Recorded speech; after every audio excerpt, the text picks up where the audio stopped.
Welcome to the party. I'm Sam Ekstrom of Locked On Sports Minnesota. On today's show, we revisit the 2017 Vikings draft class, which is almost kaput, with Dalvin Cook now on the brink of being traded or released. Hey, this is Arif Hassan with Pro Football Network. I love the offseason when we get to just make up stuff. Luke Inman at Luke_Spinman. So jacked for minicamp next week, guys, so we can finally watch this highly anticipated kicker battle start to heat up. Ali versus Frazier 2.0. Get your bets in now. I'm Luke Braun of Locked On Vikings, and I don't need a tank to lose. All that and an early Ron Johnson appearance coming up on the Minnesota Football Party. Locked On Sports Minnesota Podcast. It's endless Minnesota Vikings talk with the diverse voices of your local experts. It's time for the Minnesota Football Party. It's your guys hanging out talking next level Vikings football. So join in with Pro Football Network's Arif Hassan, Locked On Vikings Luke Braun, Superior Sports Talk's Luke Inman, and Vikings insider Sam Ekstrom, plus the biggest names in Minnesota football for the Minnesota Football Party. And it starts now.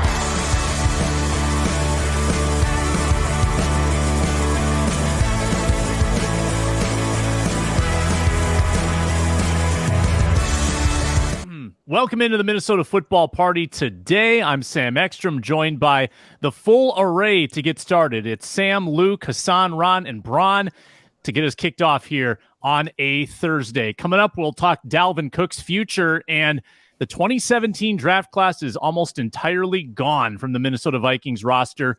We'll also put a bow on this za'darius Smith deal and some other Vikings items as the hour rolls on. At the end, we're going to do a former Vikings draft.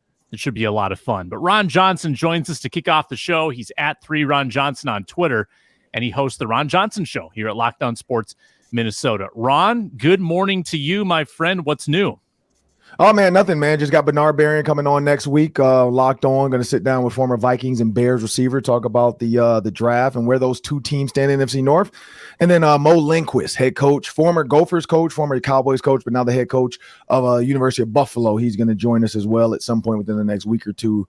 So it should be a fun couple of weeks coming up.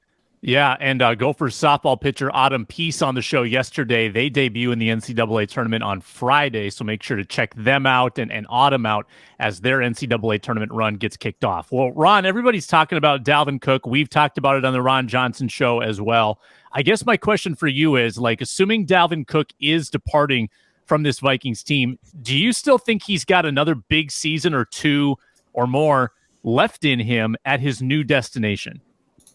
Yeah, I think so. I mean, Dalvin Cook is a running back. Like somebody was just bringing this up, the most elusive running backs in football history. They have Marshall Faulk up there, Gale Sayers, Barry Sanders. And when you think about Dalvin Cook, somebody said Shady McCoy.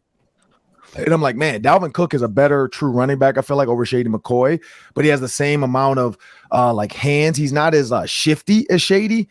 But I feel like in the right offense, Dalvin Cook still has a big season in him because, I mean, I hate to say it, I wouldn't put him with the 49ers because you don't want to face that. But even with a team like that knows how to utilize running backs, yeah, I think Dalvin Cook still has it in him. Ron, the NBA lottery was last night. Spurs get the number 1 overall pick. Now there's a little discussion starting to heat up a little bit. Should the NFL go to a lottery type of system for the draft? What do you think the pros and cons are? And if you were voting on that, which side of the fence are you leaning? I say, yeah, do a lottery. I don't think there's any cons to it besides the fact that teams can't tank anymore. Like, there's no more tank for Tua or tank for Trevor Lawrence. Like, you won't have that. Like, teams might tank, and that gives you a bigger percentage chance.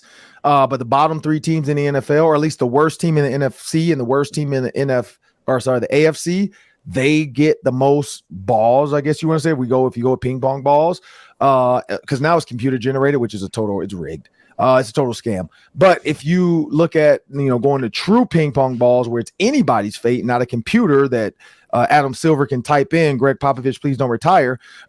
You can get that formula set. So now the worst NFC, worst AFC teams, they get the highest percentage, which if you call it 15%, and then the rest trickle down to the next, whatever 15 team or 16 teams, the next 4 worst from there, the 4 worst, and the worst from each division. There's all kinds of ways to do it, but I would say yes. I'd say, yeah, they should do that. I want to go back to Dalvin Cook. Where do you think he ranks among all Viking running backs throughout history? You got like Chuck Foreman and Adrian Peterson, obviously, but Yep. What about among some of the other names? Ooh, I'd say, so Chuck Foreman, having a chance to meet him, talk to him, hearing his stories about his time as a, before his time type of runner. He was Christian McCaffrey, as he would put it, before Christian McCaffrey was born. Chuck Foreman was definitely a beast. I'd say Adrian Peterson for sure is 1. Chuck Foreman would be 2. Robert Smith, I think would be 3. And then from there, I'm guessing Dalvin Cook is 4, because there's not a name popping out to me right now that I could say would be better than Dalvin Cook. But yeah, I'd put Dalvin Cook 4th. Yeah, that all makes sense. When you kind of approach, because we're about to hit minicamp, right? Mm-hmm. When players approach minicamp, they're how exactly do they prepare themselves? Like, what's the mindset for the approach there? Because there's just so little that can be done on the field in order to kind of maximize themselves. Right. If you're Kirk Cousins, you're Justin Jefferson, it's country club time. You're chilling. Your contracts are good. The goal is don't get hurt. That's the goal for guys like that. For guys like Jordan Addison, it's a little bit of anxiety because you're new. You're trying to learn this offense. You want to prove that you deserve to be here. You don't want to have the Jamar Chase early headlines if you can't catch an NFL ball because there's no stripe there like it was in college. You want to avoid that. And then you go down to guys like Andre Carter II. It's tough to prove what you can do without pads on when you're an outside linebacker. But again, it's about fits, putting your body in the right spot. Do you understand when you're supposed to blitz, when you're not supposed to rush, when you're supposed to drop? Do you understand Brian Flores' defense? Where can you fit in on special teams? And then, of course, for all those undrafted guys, it's all about special team, proving who you are. And the biggest mindset, I think, for everybody is don't get hurt. Like, that's the key. Don't get hurt. Like, don't do anything stupid to get hurt, for one. If injuries pop up, you can't do anything about a guy running down the field and just stepping weird. But you can do something about a guy out there doing backflips that hurts his ankle because he's celebrating, or, tears a hamstring because he didn't warm up properly. Like, those are just guys that are dumb. But the injuries are it's one of those games. Any sport you play, you're every time you walk into the field. But the mindset is consume the playbook. Stay well rested and stay out of trouble. The easiest way to get cut now is doing something stupid before you even make the team. And that's the other part of this. Like Mall America, great. Going downtown to Rick's Cabaret, don't do that. It's just not going to end well. Ron, I've got another one for you about Danielle Hunter in the closing minutes here with you. What do you think the resolution is going to be with Danielle? Because I would not expect to see him at these organized team activities. Probably not minicamp either, unless a deal gets done. I think he'd probably just eat the fine on that. Are we looking at a holdout situation? Will he eventually get extended? Will the Vikings play hardball with this contract negotiation? What are you thinking? Well, he's a proven commodity. He knows his worth. He knows there's a lot of teams that are looking. I mean, za'darius Smith, his counterpart, got traded. So there is a market for guys that can get after the quarterback. So for Danielle Hunter, I think his biggest thing is I don't want to get hurt. I don't want to be out there doing anything that I could get hurt doing until I have a long-term deal to secure my financial security. Now, some people are like, man, this dude's made a lot of money already. True. But that doesn't mean you can't make more. That's like telling Jeff Bezos, stop selling stuff on Amazon. Like, it's just never going to happen. Like, guys are always hungry, and I think Danielle Hunter is one of them. For a guy like Danielle Hunter, it's business. I think we can't take it personal. Coaches won't take it personal. He's not taking it personal that they haven't offered him the money he wants. So they can't take it personal when he misses organized team activities, mini camp. And who knows if he waits to the last day of training camp to even show up, or if he waits to, just 2 weeks into it before the first, I don't know what the rules are. And like you say, eat those fines. But I'm pretty sure he's going to let the team know, and his agent's going to let them know, like, hey, my guy wants to be there. Can we come to some type of agreement, whether it's an Anthony Barr type deal, give him maybe more money now to let him out of his contract to test out free agency. Who knows what the deal ends up being, but I know he wants to be happy and they want him here. So it's just, at the end of the day, if there was no salary cap issues, just like the Yankees have, they would sign Danielle Hunter, no problem. But again, this is not the Yankees. This is the Minnesota Vikings in the NFL. So it doesn't work that way. Because even if it was the Twins, I still don't think they would spend money. Like, if it was if the Vikings could operate without salary cap, but they took the Twins ownership, they're still not going to do it. They're still not going to go win the championship with money. Yeah, no, I don't think you're wrong about that. Speaking of money, sign Ron, Johnny Manziel. I know. Should the Wilfs If the Twins owned a football organization, they would sign Johnny Manziel. They would. Save should the money. Wilfs buy the Twins then? Yes, So they that they should. could just spend. Okay. Yes, they should. Very much Phenomenal. so. They They were would put an apartment. They would put an apartment building right over in that opening space at Twin Stadium to got to give a new skyline to the field look. Yeah, condos in right field. they've got a big, massive condo going up in left field right now, and it looks hideous. It's like dwarfing Target Field. So that's all. But that's the selling point, though. You get to live Yeah. and watch TV from your bedroom, butt naked in your living room if you want. So hey, Yeah, it's a much better view from the apartment looking down on the field than it is from the field looking up at the apartment. That's for sure. yep. Ron, I know you got a roll this morning. We appreciate the time and the answers and the insight. And we'll talk to you on the roundtable with Reggie Wilson on Friday morning. Yeah. We're going to talk about PJ Fleck and where he landed on the top 25 coaching list, and then we're gonna talk a little bit more about NBA playoffs, and then of course Dalvin Cook and this Twitter battle with the Vikings of them taking him off the banner. We got to get to that a little bit more. Yeah, we'll dive into it tomorrow. Thanks a lot, Ron. At 3 Ron I Johnson appreciate it. on Twitter. Yep, you bet. All right, good stuff with Ron. Before we get into the 2017 draft class, and I also want to follow up on Luke's question about should there be an NFL draft lottery, because I think that's interesting. Luke Inman and I just did a Minnesota Sports Rankum episode, and the prompt was top one-year wonders in Minnesota Vikings history. So the criteria being players that spent 1 year with the team and only 1 year, they balled out, and then they left. They were gone.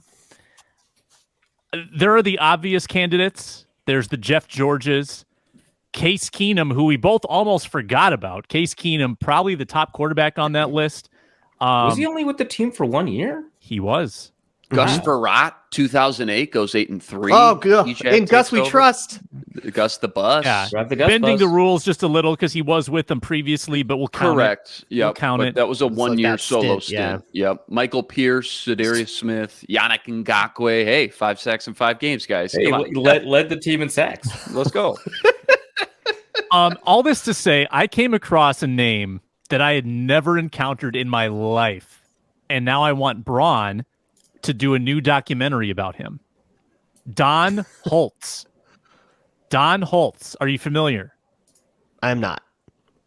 1963 Vikings. This is Don. Okay, Don Holtz. He was an undrafted free agent, you guys.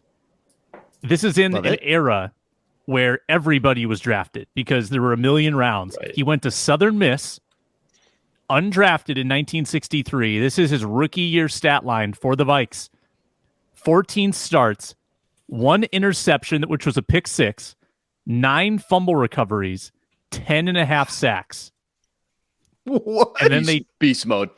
Then the Vikings traded him in a 6-player deal to the Philadelphia Eagles for Ted Dean and the rights to Bob Berry. Ted Dean went on to have 5 carries for 30 yards as a Viking, and his career Phenomenal. ended the next year. 6 Bob yards a carry. Berry. Hey, that's pretty good. Hey, those 5 carries, though. Hey. Right. Efficient. Bob Berry went 1-1 in 2 starts with the Vikings, and they traded those guys, Don Holtz, as part of that deal, who had one of the great rookie seasons of all time. You said it was a 6-player trade, Sam. Was it just between Vikes and Eagles? There wasn't a third team randomly, was there? It was just So the straight up Vikings gave up other players in addition to Holtz trade. Wow. as part of that trade. It's hard to find details. But And I how think did that's Holtz do What year was the it? other 10 years of his career? 1963. 1963. Well, Holtz goes on to have We have no idea who he is. he goes on to have a much more underwhelming Philadelphia career, though he played for 11 more years as a UDFA. He had 33.5 career sacks, and 10.5 of those were 1 year with the Vikings. Burt Rose was cooking. Who's Burt Rose? GM? He was the GM at the time, yeah. Okay. First GM of the Vikings. He would leave the team soon after, and it would become Jim Finks, but not before doing the 1964 draft and taking Carl Eller. Basically took Carl Eller and pieced. What a And that's G move. actually Mic one drop. of the Yeah. reasons why they traded Holtz, probably, was Eller. Maybe. Yeah, maybe they were really happy with him. He was not like a GM by trade. He was like a PR staff guy. But that was just like who they got for the expansion team. And then after a few years, they were like, we should get somebody who like does this for a living. That's funny. 20 rounds in the draft. They did not draft Don Holtz. Guys, 9 fumble recoveries and 10.5 sacks and a pick 6. What a find, Sam. Man, you told me we were doing that top 5 rank him, and I was doing some research, doing some digging. I only went past, maybe 2002, 2001. It was tough. Mike Wallace I got on my list. Corn Robinson, Denard Walker, the cornerback from Denver. I mean, all right, it was okay, I guess. Sam Cowart in 2005, linebacker from the Bills and Jets, second on the team in tackles for loss and tackles. But, I mean, I'm digging. I'm doing some digging. You went deep in the well, and that was a great find. Little diamond in the rough for sure. Thank you. Appreciate that. Today's show brought to you by Built Bar. Built Bar providing the best protein bars of all time. They're the best because they are healthy. They taste amazing. You're not compromising taste. You're getting 100% real chocolate. You're getting the traditional bars or the puffs with some marshmallowy flavor. The flavors are to die for: churro, peanut butter brownie, cookies and cream. Only 4 grams of sugar, but 17 grams of protein. They can pack a punch. They can fill you up, give you some nourishment and some energy. And you don't have to wait. You can go get them today at Walmart or Sam's Club in the pharmacy section, 4-bar box, 13-bar box, or online at Built.com. Conveniently shipped to your door. Get the specialty flavors there. Head on down today. Get some Built Bars. Stock up for the summer. You can thank me later. All right. Dalvin Cook is in the news. We're wondering when he's going to be released, traded, what have you. But I put this together this morning. Dalvin Cook is the last remnant of the 2017 draft class. And I thought now would be a good time to revisit that 6 years later. This was a big class. This was a classic Rick Spielman class where he didn't have a first-round pick. Dalvin Cook was his second-round pick. And then he had, I believe, 12 all told. He started that draft with 2/3 and 2/4, and then he traded one of those thirds to move up and go get Dalvin, if I'm remembering that correctly. And then he pulled a classic Spielman and ended up getting 4 7th-rounders at the end. But you're right. It was a huge class. And 11 players is the number. I would argue that the 2017 class's failures are part of the reason this team kind of ran into trouble in 2020 and 2021, because most of these guys' careers are over. You've got a couple journeymen still hanging on, Pat Elflein and Jaleel Johnson. Ifeadi Odenigbo might be the best pick in this draft behind Dalvin. I would say it's probably Ifeadi is probably the best pick. Ben Gedeon, if he didn't suffer multiple concussions and have to end his career early, would be up there. And then after that, I mean, was Jalen Holmes in this class? No. Okay, yeah, a bad run, 2016 to 2018. Yeah, big time. It takes more than one. I think. Yeah, it's that run of 3 drafts where because you end up with mid rounds not going well. Essentially just Dalvin and Brian O'Neill. I think out of those like 30 picks for those 3 classes. I just wonder if Spielman, just put myself in the mind of Spielman there, after he hit on guys like Stephon Diggs in the 5th round in 2015, Stephon Weatherly, J-Ron Kearse, even David Morgan in the 6th and 7th round in 2016. If he thought, all right, I'm really good at this. I'm good at finding these day 3 gems here. And that's what really influenced him to have so many 7th-round picks or day 3 picks just in general moving forward after that. But yeah, all told, you're right. I mean, Pat Elflein, 3rd-rounder, bust. Jaleel Johnson, 4th-rounder. Think about it, too, here, guys. I mean, if you remember back to that offseason, going in, they rolled with TJ Clemmings and Matt Khalil. Obviously a huge failure there. So they signed Riley Reif and Mike Remmers, correct me if I'm wrong. Correct. But going into that offseason, offensive line was probably the number 1 need. So they shore up that need in free agency, obviously. And then your 2-3 other biggest needs going into the draft, I guess, were defensive tackle. Now, you had Linval at the time, but Sharif Floyd, you needed a 3-tech. Didn't really know what was going on with Sharif Floyd. Kind of had a plan for life after Sharif Floyd, I guess, if you will. We didn't know he was like done for good yet, right? Yeah, no, you're right. No, good. The point. Vikings probably knew though that he had no nerves left. True. Oh, true. Yeah. Running back, you didn't know what was going on with AP. Probably have to plan ahead without him as well. And then just more offensive line depth, too, even though you signed the 2 tackles in Remmer and Riley Reef. Just not a lot going on the interior there as well. So those were kind of the needs I remember going into the draft after the free agency in the offseason. Yeah. Remember Bucky Hodges? Bucky. I'll never forget Bucky man. Hodges. Combine warrior. I was super Just a stoked. freak. I was so He excited was supposed for to him. be like a 3rd-round pick. Yeah. Yeah, he ran like a killer 40. Yeah, I remember. Yeah. And then Rodney Adams was like the big social media guy. He was the fun interview, the energetic guy you were hoping would stick. He didn't really pan out. Who else was on that team? Came back Stacey and Coley. played a year for the Bears. Danny That's Isadora. right. Yeah, Danny Isadora from Miami, the guard. I think he got some run, didn't he? He played in like, I don't know, handful or 2 of games as well. Sure, He why bounced not? around a little. I've got it's one- really a shame because, sorry, Sam, I just think this last thing, it's really a shame because these 3 draft classes, some of the most promising players were players who got moved around a ton, like a Fadi, right? Got moved All the around a linemen, ton.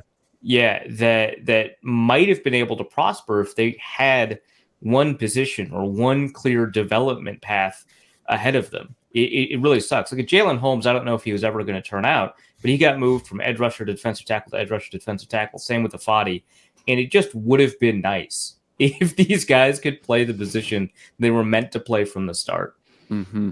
Yeah, Yeah. good point. The Vikings drafted a lot of tweeners in this era, particularly It was It was like a philosophy of theirs too, that like, we can just like, he can move. He's a tackle, but we can play him a guard. That's fine. We can move him a little bit. We can. Yeah, it was teach him like how a to play. We coaches can are for change it. coaching kind of thing. Yeah, I get it. It was like a philosophy, like all over, and it wrecked a lot of players. And I When did think it ever that was work? like one of the biggest things leading to the offensive line being bad for like a decade. Right. If we're going to include the offensive line, like tackles to guard switching and stuff like that, Ezra Cleveland at guard, which I thought was a monumentally bad idea, incidentally, at the time. That one did work out, although he had to play left guard. He couldn't play right guard. It turns out that he was just a left-sided guy, played left tackle in college. Right. But he was a guy whose profile screamed tackle. Taller guy, smaller, like as in thinner, right? Like the density wasn't quite there. Strength was a weakness of his, like physical strength was not something that would characterize his scouting profile. It was more athleticism. So moving him to guard, long arms, moving him to guard didn't make any sense to me. That one did kind of work out, but other than that, strength wasn't like because now you watch like he can. Right, move yeah, guys he now. moves people around. That's dope. But yeah, I don't know how many of these position switches aside from Ezra Cleveland really did work. Like you could say Afadi worked out because at defensive tackle he outperformed his draft position, right? But man, it's tough to like Jack Toto at safety instead of cornerback. That didn't work out. Like man, it was usually the man a was signed and cut move. more. like Pat Elflein after 2 underwhelming years. Let's try him at guard. Oh, didn't work. TJ Clemmings they tried at guard. That didn't work. Mike Remmers they tried at guard. That didn't work. And Maurice Boringer, let's try him as a football player. Didn't work. Yeah. Like, what are we doing? If Never you look back at apologize that, never for apologize drafting that for spider chart. Absolutely not. When you pull up the 2017 class, and I know this is so easy to do in hindsight, second guess everything, but when you just look at where kind of the hot spots or value of that class was, you look at the end of the second round, beginning of the third round. Deion Dawkins, Pro Bowl tackle now, drafted as a guard, by the way, Pro Bowl tackle now for the Buffalo Bills. Alvin Kamara, Kareem Hunt, Cooper Kupp, the move to trade up for Dalvin Cook. Nobody's going to argue what a special talent he is. He only played 3.5 games that year, though. He didn't really help you win that year. I mean, Latavius Murray, the L train, was the guy that you pretty much rode the whole way to that 13-3 magical season. Maybe if they were ahead of the curve, and again, I know it's easy to say now, but they got ahead of the curve and said, all right, running backs don't matter as much, and wait a little bit longer and drafted a guy like Kamara or Kareem Hunt, or even I think it was the Panthers drafted Deontay Foreman. No, he was Houston originally. Deontay Foreman drafted a running back a little bit later and then took a stab on some of those other big names like Cooper Kupp, right? Deion Dawkins. I'm just looking through even Ethan Posick. No, not a Pro Bowler. but still in the league, right? Serviceable. Dalvin Tomlinson was a pick at the end of the second round. And again, they already had Linval, didn't necessarily need a nose there, but they did need defensive tackle help and depth there too. So Plastic is interesting because he also had the position switch problem with right. Seattle, right? Because they were like, he is a 6'6" center. That's What are we crazy. doing? We're going to play him at right tackle. And he was bad at right tackle. And they're like, okay, that didn't work. Let's play him at guard. And he was bad at guard. All right, let's play him at center. It was the final year of his contract. Seattle, he plays center. Wonderful. Goes to Cleveland, plays center. All right. Right. Exactly. Yeah. Yep. And I remember coming out of LSU, I believe it was, he was known for that was one of his strengths. Like, I can play all 5 positions. Yeah. But nobody wanted, center was the last one that you're it was like that. Exactly. Yeah. But pretty interesting draft class. And again, easy to cherry pick, right? But there is got Chris Godwin. They didn't really need a receiver at the time. Kenny Golladay was out there. Jonnu Smith, end of the 3rd round. I think the biggest steal of the entire draft was in the 5th round. George Kittle, 2nd pick in round 5, 146. George Kittle. I'm going to count that as a hit for me. I like Kittle. Nice. So did you? Vikes could have taken Kittle instead of Hodges. Yeah, in theory. I mean, obviously they'd have to take Kittle earlier, but yeah. Right. Mm-hmm. I've got one very short Hodges story. The one, I don't know if many people have Bucky Hodges stories, but I've got one. Matthew Collar was like 8 of them. Well, Collar and I go way back with Hodges because we had a milkshake bet about whether Hodges would make the 53-man roster, and he did. So I won the bet. And then he got like one day the next week. Yeah. For one day. Yeah, I remember that. Yeah. He made it for one day. That counts. That's a dub. We take those. We went to arbitration, and I ended up winning that bet. But that's not even the story. Arbitrated? The story is John Krasinski. That's fair. That's a more impartial judge you could not find.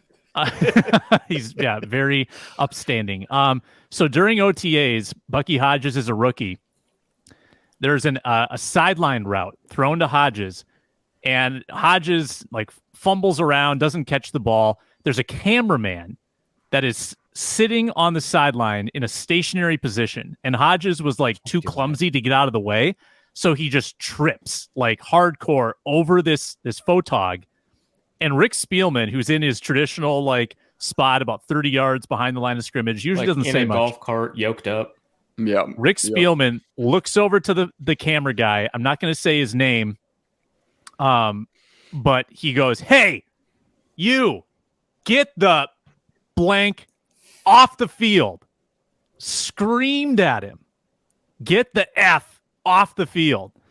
And because Bucky Hodges, heaven forbid, could get banged up if he runs into more photographers. In fairness to Spielman, there is a reason we're not allowed to sit on the sideline. We have to be standing on. That's one of the rules of OTAs and training camp, is that you have to be standing if you're on the sideline. It was a team employee, someone who was allowed to be kind of doing. Was allowed to do whatever. So he was well within his rights to yell at him, because we don't have employee rights in this country. He was yelling at a fellow employee of the Minnesota Vikings, a colleague, as a superior. Let's not be. This isn't like a teammate to teammate. We're all part of the same group project yelling. This is a superior yelling at an employee. I mean, maybe they had hierarchies back in 2017. Not now. I mean, Kwesi would everyone's never equal in Kwesi's world. Yeah, that's true. I mean, he's getting input from everybody so many times. There's no subordinates in Kwesi's world. Collaboration. There's no the quality control coach has just as much say on the draft board as the general manager. You have to believe that. And I fully do.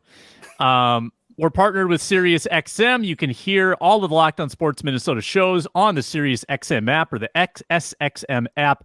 Also, you can hear the local games: Twins, Vikings, Timberwolves. It's all Twins right now. Twins just lost another one to the Dodgers yesterday. They're back at it tomorrow against the Angels. Search Twins on the SXM app. Luke brought this up with Ron, and I want to get your guys' take. NFL draft lottery. NHL does it. NBA does it. Luke Braun, should the NFL do it? No. Why? No. Should we bring Thor Nystrom out of the show? Oh, Jesus. Why? Is he a big proponent for it, or what? No, we had Luke got into it. I didn't know that. No. So here's the deal. The culture of the NFL is extraordinarily hostile to the idea of tanking. Like the conventional wisdom is that GMs, they can pull a roster apart and they can try to tank. Coaches, to some degree, they can bench a player. They can do the Doug Peterson thing. I don't think you're very long for this world when you do that, but I guess you can. But players physically cannot do it. There's a lot of reasons for it. I mean, these guys are just too competitive of people. You could put a ham sandwich on the line and they'd play it like it's the Super Bowl. But also, how long do you have in the NFL in your career? You're not. I was going to add, there's also no guaranteed contracts for players, and when you don't have security, it makes it really difficult for you to solve the principal agent problem, right? That the agent has a different incentive than the principal. Exactly. Yeah. And there's 22 starters too. Like, who's the only impactful guy you can really pull or bench? It's your quarterback. I mean, that's it. Really. That's gonna influence the cliche is that they call it the NFL stands for not for long, because you're kind of constantly earning your job. Mm-hmm. So dogging it is just never really going to be an option for players. So GMs can pull rosters apart, but you could even argue, like, is that actually tanking or is that just rebuilding? Right. And there's a strategic merit to saying, oh, we're just going to pull this apart and rebuild from scratch so that there's more focus to it, because we just went through 3 coaches in 3 years because we're the Browns. And, we'll try to build something with more and there's merit to that, but I wouldn't call it tanking. I would call it just sort of a long-term strategy, not losing on purpose to get a better draft pick. GMs can say tank all you want, but I mean, they can offer their coach 6-figure sums of money. The coach won't do it. That's Brian Flores. Right. Yeah. And also add this, that coaches like Brian Flores, or any coach really, knows that even if they're offered security in the year that they quote unquote tank, if they take 3 or 4 additional losses that year, that's going to be part of their resume 3 years down the line when the owner is trying to figure out whether or not to hire or fire a coach, fair or unfair, right? They'll add those 3 losses to that resume and say, hey, you're a 500 coach. That's when really ever since the tank they've been an above 500 coach or something like that, right? And so it is difficult to get out of that. Here's the thing. I don't think tanking is a reality of the NFL. Honestly, genuinely don't. And any team that looks like it's tanking soon loses its front office and coaching staff. And so the people who are tanking are not rewarded for it. They don't get to take advantage of the picks that they get. Right. And so I don't think that tanking is a genuine phenomena in the NFL. And if it is, it's fairly rare. And when it does happen, there's always a whistleblower, because like Luke said, the culture of the NFL is that someone is going to say something and then teams get penalized pretty heavily for it. But I don't think the lottery is a bad idea within the top 3, only because, and the only reason is, I hate it when fans say, Houston screwed themselves out of the first pick by winning that last game. I absolutely hate it. It is a fair. Shut those people up. I'm into it. Yeah, it's a nonsense reason, right? It has nothing to do with the mechanics of whatever. Appeasing or shutting up fans is the lowest priority possible. But like Ron kind of said, there's not a ton of downside to the lottery, and so that's why I would do it. If there are substantial downsides I'm missing, then that's fine. This is an element of parity within the league, but honestly, is the 3rd worst team that much worse than the worst team in terms of record? Very often, the worst team by record is not the worst team in the NFL. And so I don't know that it resolves the parity concern, as much, especially if it's a small lottery at the top. I wonder how many of our listeners are Timberwolves fans just punching air right now. Hey, they finally got some first picks. Took some trades. They got Edwards. They got they got a guy. Right. Just to back up to both your points, like, even if you tank in this league, like, to your point, let's just say it's year 1 of this new regime, and it's like, I'm not even close, and I know I got some time. I know I got 3-4 years here before the leash starts to tighten. Even if you tank, you still got to hit on the pick. And it's not like the NBA more times than not where those top 2-3 players are always franchise altering pieces. I mean, Yeah, go look at that's a how good many point, too. top 5 picks in the last 20 years have turned out to be busts. I mean, let alone number 1 overall picks. Jamarcus Russell comes to mind for everybody right away. I mean, I think it's a topic of discussion right now because everybody is already starting to get geared up for the Caleb Williams show next year. Maybe Drake may. And those guys only come out. Caleb Williams comes out once a decade. And then even then, I mean, look at a guy like Andrew We had Luck. one like 3 years ago with Lawrence. That's true. Okay, fair enough. Yeah. There's always that guy, but I feel like But even then, though, Lawrence I mean, was look at truly okay, special. Andrew People were Luck like he come could out. come out after high school. Yeah, Luck could've Andrew come Luck out comes after high out, supposed to be the next Peyton Manning, best quarterback prospect to come out since Peyton Manning.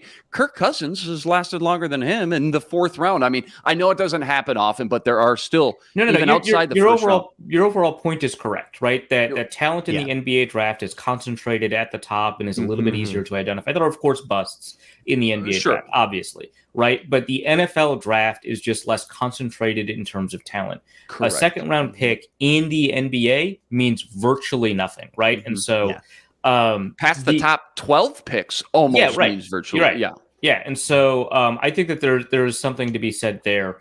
The one last thing is that, and this is a very small consideration as well. And so like the small consideration I gave before was tiny. This is also minuscule, is that I do appreciate the way the current structure is set up because it just by a little bit increases the strategic diversity of the NFL. I think that if you had a lottery system that was substantial, was really significant, and made it really difficult for the worst record to get the first pick, relatively speaking, it would make it less likely that teams would pull a Rams, right? That would mortgage, their future in order to get picks. And of course, the Rams did it in order to get a chance at the Super Bowl in year 1 or whatever of a heavy move. And of course, the Rams did it in a way where they didn't even really get to benefit from those draft picks in a huge way because they traded away picks as well. It would be next year because I mean the Rams might be the worst team in the league. I think I had them as the worst ranked defense and worst ranked offense in the NFL. But the Rams could very well end up with because I believe they have their first round pick next year, could end up with the first overall pick because of their strategy. And it's kind of nice that you have a little bit of strategic diversity in the NFL. You've got some teams that are like, you got to build your team internally and win the right way and, develop your players and not sign too many free agents. And you've got teams at the complete other end of the spectrum that are just like, Jalen Ramsey's available? Yeah, let's trade a pick for him. Mm-hmm. Hey, Matthew Stafford's available? Yeah, let's trade a pick for him. Mm-hmm. We got Aaron Donald. We got our first round pick. We won't be needing to pick in the first round for a while. And now we're going to go all in. And when this blows up, and it will, when this blows up, we'll have a high pick. Mm-hmm.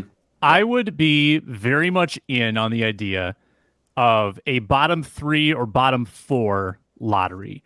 So you avoid the week 18 situations where, for instance, some teams are completely packing it in. Like the Vikings beat a Bears team that could not have had less interest in that game, right, in week 18. And that could cause some competitive disadvantages around the league when you have that versus that you can't solidify the number 1 overall pick. You get put in a group of 3 or 4. And then I'm in on the spectacle of it because the NFL tries to control the calendar, right? 12 months a year. There is a little lull post Super Bowl, pre-combine. Could we set up a lottery, make it a big thing like February 20th and have that be the next? No, you don't want more manufactured profit first drama that will put cash in the NFL coffers. They're already ruining the combine. Please, God. I think it'd be fun to watch. It would be a spectacle for sure. I mean, they would make it a giant spectacle out of it, and it would be very dramatic. Teams is it best for the league? Is it best for the game? I don't know. I think without a doubt, like one of the greatest components of the NFL, and I think a lot of people think this and agree, is the parity in the league. Any team can go from worst to first with one good offseason. I mean, there's really not too many other sports like that, like the NFL is set up. You're right, Sam. It all depends on how you do it. Are you just going to do the bottom 3, 4, 5 teams? Because who was it? Somebody yesterday, I think it was Florio maybe, and Chris Sims were talking. Florio was talking about all right, you split it up to where if you made the playoffs, you're not in the lottery. All right, you just get your order as how you finish. But every other team, so you're talking the bottom, I should say, 18 teams, teams like the Steelers at 18, and they all have an even shot at getting the number 1 overall pick. Now, granted, it's all a very long shot, 1 in 18 shot. But I mean, something like sucks. that, I think that would be terrible. Now that'd be you're insane. separating, That's I think, the teams from the playoffs or that were close to the playoffs and the teams at the very bottom of the league. You're separating that gap even Can you further. imagine if the limits the 2008 parity. Patriots got the first overall pick because what? Tom Brady got hurt? Yeah. That's they were 11. They had Right. an 11-win season Which with is Matt Castle. exactly what Right. would happen because Right. 100% this is getting rigged. Or Yeah. if like, Philly trades a vet and gets New Orleans next year's first round pick. So they have 2 first round picks, but one of them's a lottery pick. And all of a sudden it's the number 1 or number 2 overall pick. Something crazy like that. Like rich get richer. Yeah, it would really bother me if like a team with a good quarterback that just needed, a couple of pieces, like, the perpetual Chargers, right? Yeah. If they ended up with like the number 1 overall pick and were able to trade that down for like 8 different assets, it would suck because like you said, Luke, parity is a characteristic of the league that I think distinguishes itself. If we are holding a lottery for like the bottom 3 or 4 teams, not an issue to me.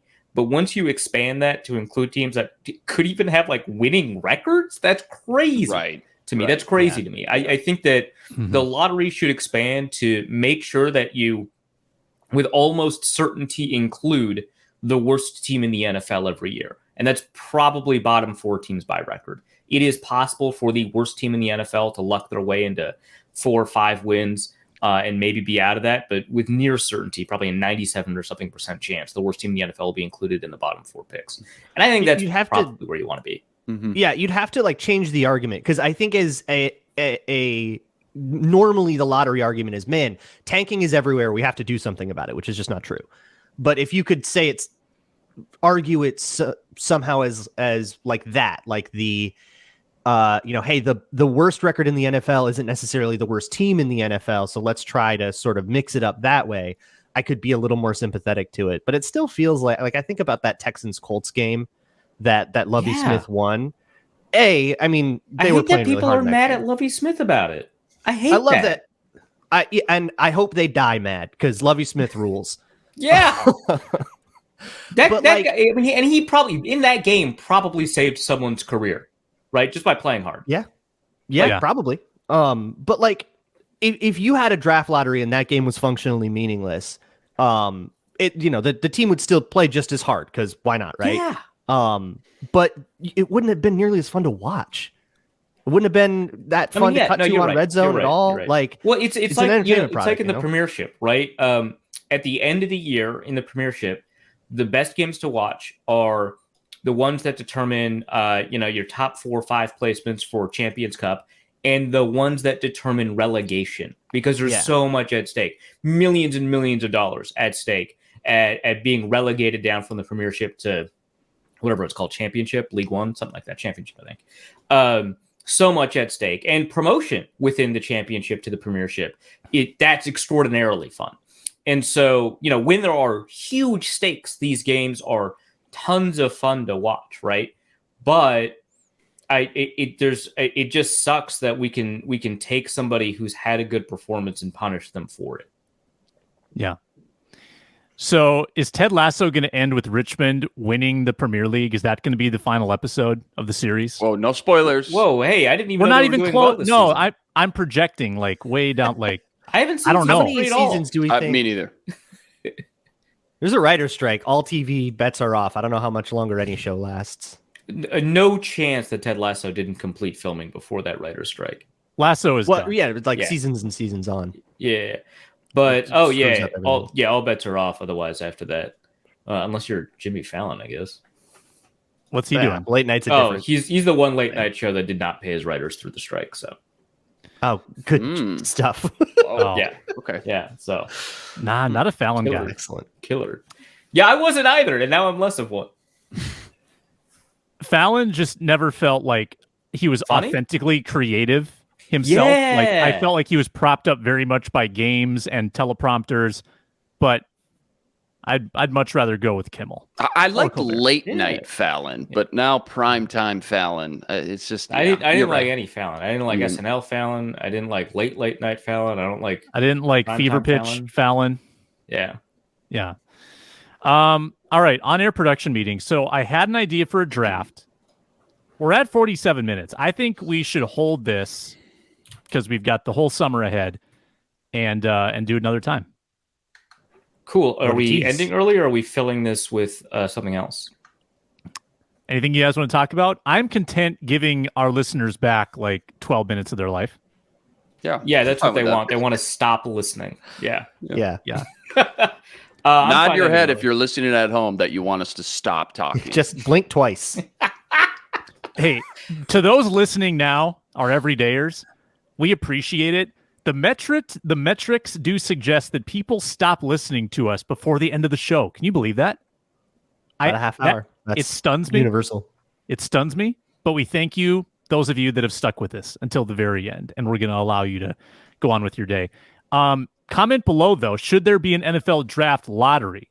Let us know on YouTube, Locked On Sports Minnesota. We're also free and available wherever you get your podcasts. On Locked On Sports Minnesota, coming up today, we've got our top 5 one-hit wonders dropping on Minnesota Sports Rankem. We've got the roundtable Friday morning with Luke, Reggie, Ron, and myself. And then the week starts anew on Monday with OTA week for the Vikings and the Minnesota Football Party debuting once again on Monday. That's Luke. That's Arif. I'm Sam. Thanks for listening and watching, and we'll talk to you next time on the Minnesota Football Party.